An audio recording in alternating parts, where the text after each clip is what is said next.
అస్సలాము అలైకుం వరహమతుల్లాహి వబర్కాతుహు.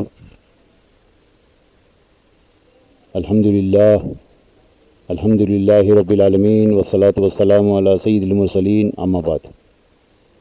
ప్రియ విశ్వాస తెలుగు సోదర సోదరిమణులకు ఇస్లామిక్ లైఫ్ టెక్నిక్స్ ఛానల్లో స్వాగతం, సుస్వాగతం. మిత్రులారా, సమస్త స్తోత్రాలు కేవలం అల్లాహ్కే శోభిస్తాయి. ఆరాధన అనేది కేవలం ఒక అల్లాహ్కు మాత్రమే. కానీ ఎవరైనా తనను సృష్టించిన భగవంతుణ్ణి వదిలి ఇతరులను ఆరాధిస్తాడో అటువంటి వ్యక్తి చాలా దురదృష్టవంతుడు. ఎందుకంటే అతను తనను తానే నరకానికి గురి చేసుకుంటున్నాడు. మిత్రులారా, మనము నికాహ్ ఆదేశాలు అనే శీర్షికలో ఉన్నాము.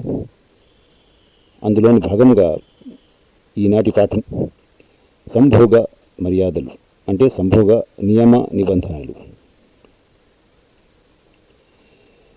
సంభోగానికి ముందు ఈ దుఆ చేయటం ప్రవక్త సల్లల్లాహు అలైహి వసల్లం సాంప్రదాయం. ఒక హదీసులో ఇలా ఉంది: అబ్దుల్లాహ్ బిన్ అబ్బాస్ రజియల్లాహు అన్హు కథనం ప్రకారం ముహమ్మద్ సల్లల్లాహు అలైహి వసల్లం ఈ విధంగా ప్రబోధించారు: మీలో ఎవరైనా సరే తన భార్య వద్దకు పోవాలని అనుకున్నప్పుడు ఇలా పలకాలి: బిస్మిల్లాహి అల్లాహుమ్మ జన్నిబిన షైతాన వజన్నిబి షైతాన మా రజక్తన. ముత్తఫకున్ అలైహి.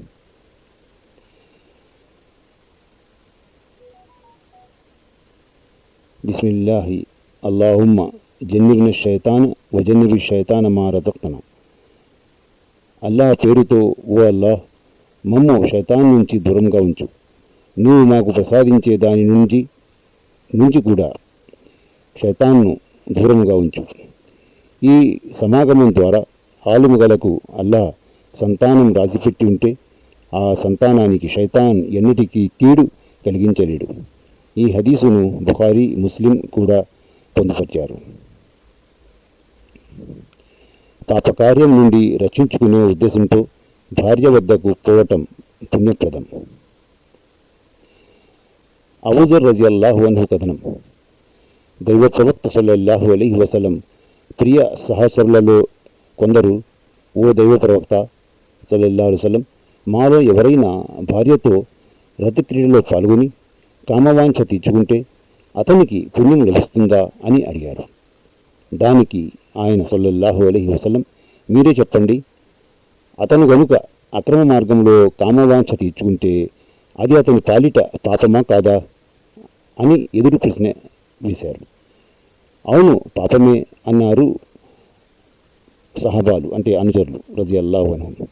అది పాపమైనప్పుడు అతడు గనుక ధర్మసమ్మతమైన పద్ధతిలో తన కామవాంఛను తీర్చుకుంటే అది అతని ఎడల పుణ్యమవుతుంది అని ప్రబోధించారు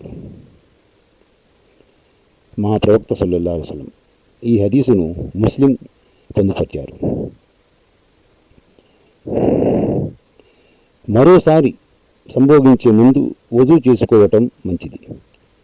అబూ సయీద్ ఖుదరీ రజియల్లాహు అన్హు కథనం ప్రకారం దైవ ప్రవక్త సల్లల్లాహు అలైహి వసల్లం ఇలా ప్రవచించారు: మీలో ఎవరైనా తన ఇల్లాలితో సమాగమం జరిపి మరోసారి కూడా రమించదలిస్తే వజూ చేసుకోవటం అభిలషణీయం. ఈ హదీసును ముస్లిం పొందుపరిచారు. శుక్రవారం రాత్రి రమించటం వాంఛనీయం.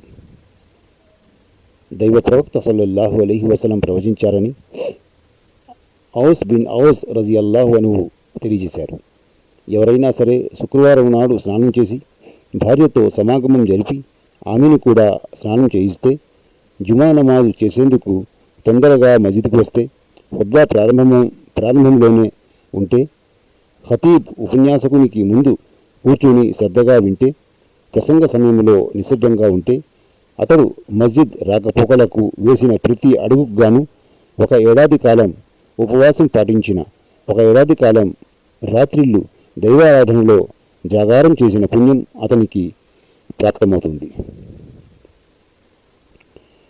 శిశువుకు పాలు త్రాగించే కాలంలో భార్యతో సంభోగించటం ధర్మసమ్మతమే. జుజామా బింతే వహబ్ రజియల్లాహు అన్హా ఇలా తెలిపారు, నేను జనుల సమక్షంలో దైవ ప్రవక్త సల్లల్లాహు అలైహి వసల్లం సన్నిధికి వచ్చాను. ఆ సమయంలో ఆయన సల్లల్లాహు అలైహి వసల్లం ఇలా చెబుతున్నారు, శిశువుకు పాలు పట్టే కాలంలో భార్యలతో రతిక్రీడ సాగించడం మాన్పించాలని నేను భావించాను. అయితే రోమనులు పారసీలు గీలా చేస్తున్నారు. దానివల్ల వారికి ఎలాంటి నష్టం వాటిల్లటం లేదు. అందువల్ల ఈ పని నుండి వారించే ఉద్దేశాన్ని ఉపసంహరించుకున్నాను. ముస్లిం. భార్యతో పగటివేళ సంభోగించటం ధర్మసమ్మతమే. అబూ హురైరా రజియల్లాహు అన్హు కథనం ప్రకారం దైవ ప్రవక్త సల్లల్లాహు అలైహి వసల్లం ఇలా ప్రబోధించారు, తన భర్త ఇంట్లో ఉండగా అతని అనుమతి లేకుండా నఫిల్ ఉపవాసాలు పాటించటం ఇల్లాలికి ధర్మసమ్మతం కాదు. ఈ హదీసును బుఖారీ పొందుపరిచారు. భార్యాభర్తలు సమాగమం జరిపిన మీదట వందొకరి రహస్యాలను చెప్పుకోవటం ధర్మసమ్మతం కాదు. వివరణ 200వ అంశం క్రింద ఇవ్వబడిన హదీసును చూడండి. భార్యతో రతిక్రీడ ఏ భంగిమలో సాగించినా ధర్మసమ్మతమే. జాబిర్ రజియల్లాహు అన్హు చెబుతుండగా అబూ మున్కదర్ రహమతుల్లాహి అలైహి విన్నారు, మనిషి తన భార్యను వెనుకోవైపు నుంచి యోనిలో అంగప్రవేశం జరిపితే పుట్టపోయే శిశువు ఒంటరిగా ఉంటుందని యూదులు చెప్పేవారు. దానిపై ఈ ఖురాన్ సూక్తి అవతరించింది, మీ స్త్రీలు మీ పంట పొలాలు, మీ పొలాల్లోకి మీరు కోరిన విధంగా రావచ్చు. అల్ బఖరా 223. ఈ హదీసును ముస్లిం పొందుపరిచారు. లైంగిక అశుద్ధావస్థలోనే నిద్రించదలిచిన వారు వజూ చేసుకోవటం వాంఛనీయం.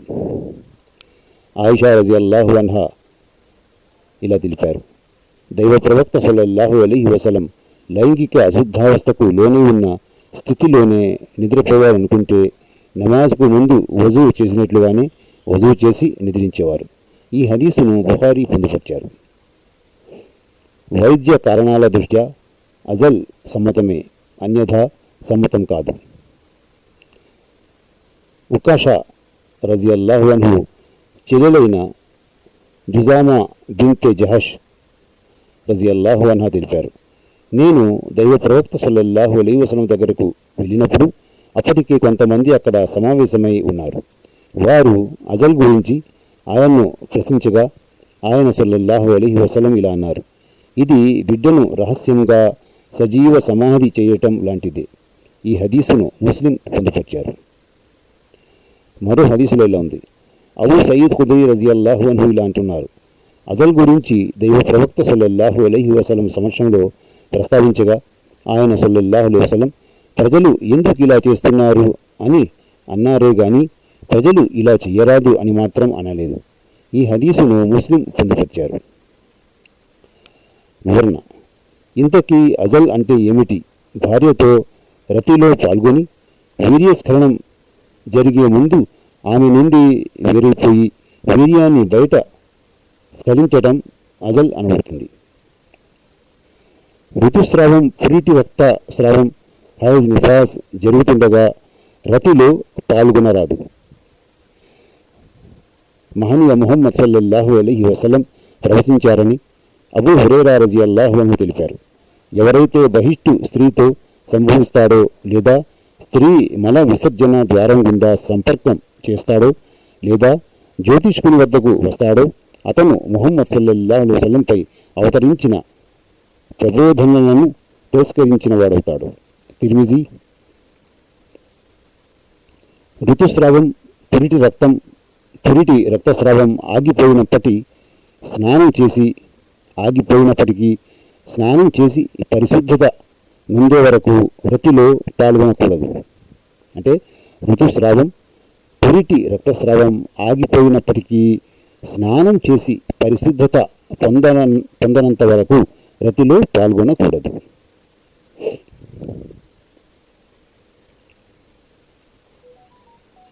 అబ్దుల్లా బిన్ ఉమర్ రజియల్లాహు అన్హు కథనం ప్రకారం దైవ ప్రవక్త సల్లల్లాహు అలైహి వసల్లం ఇలా ప్రవచించారు, హైజ్ నిఫాస్ స్థితిలో ఉన్న స్త్రీ రక్తం ఎరుపుగా ఉన్నప్పుడు రతిలో పాల్గొన్నందుకు పాప పరిహారంగా 1 దీనార్ బంగారం ఇవ్వాలి. రక్తం లేత పసుపు రంగులో ఉన్నప్పుడు, అంటే రక్తస్రావం ఆగిపోతున్న దశలో స్నానం చేయకముందే రతిలో పాల్గొన్నందుకు పరిహారంగా 1/2 దీనార్ బంగారం ఇవ్వాలి. వివరణ: 1 దీనార్ బరువు 4 గ్రాములకు సమానం. తిర్మిజీ సహీ. భార్య మల విసర్జన ద్వారంలో అంగప్రవేశం జరపడం మహాపాపం. అబూ హురైరా రజియల్లాహు అన్హు కథనం ప్రకారం మహనీయ ముహమ్మద్ సల్లల్లాహు అలైహి వసల్లం ఇలా ప్రవచించారు, ఎవరైతే తన ఇల్లాలి వద్దకు వచ్చి ఆమె మల విసర్జన మార్గం గుండా సమాగమం జరుపుతాడో వాడు శాపగ్రస్తుడు. అహ్మద్ సహీ. దైవ ప్రవక్త సల్లల్లాహు అలైహి వసల్లం ప్రవచించారని అబ్దుల్లాహ్ బిన్ అబ్బాస్ రజియల్లాహు అన్హు తెలిపారు. తన కామవాంఛ తీర్చుకోవటానికి పురుషుని వద్దకు వచ్చే వాణ్ణి లేదా స్త్రీ వద్దకు వెళ్ళి ఆమె మల విసర్జన ద్వారాన్ని ఉపయోగించేవాణ్ణి అల్లాహ్ దయాదృష్టితో చూడాడు. తిర్మిజీ హసన్. భర్త పడకపైకి పిలిచినప్పుడు భార్య అకారణంగా నిరాకరించకూడదు. వివరణ: 169వ అంశం క్రింద ఉన్న హదీసును చూడండి. లైంగిక అశుద్ధావస్థను దూరం చేయడానికి చేసే స్నానం. ఆయిషా రజియల్లాహు అన్హా కథనం ప్రకారం దైవ ప్రవక్త సల్లల్లాహు అలైహి వసల్లం లైంగిక అశుద్ధ స్థితిని దూరం చేసే స్నానానికి ఉపక్రమించినప్పుడు ముందు 2 అరచేతులను కడుక్కునేవారు. తరువాత కుడి చేతితో ఎడమ చేతిలో నీరు పోసి మర్మస్థానం కడిగేవారు. ఆ తరువాత వజూ చేసేవారు. ఈ వజూ నమాజ్ కొరకు చేసే వజూ మాదిరిగానే ఉండేది. ఆ తరువాత తలపై నీళ్లు పోసి 2 చేతుల వేళ్లను తల వెంట్రుకలలోనికి జొప్పించి వెంట్రుకలు బాగా తడిసేలా చేసేవారు. ధర్మిలా 3 చెంబుల నీళ్లు తలపై పోసేవారు. ఆ తర్వాత ఒంటిపై నీళ్లు పోసుకునేవారు. చివర్లో 2 కాళ్ళను కడుక్కునేవారు.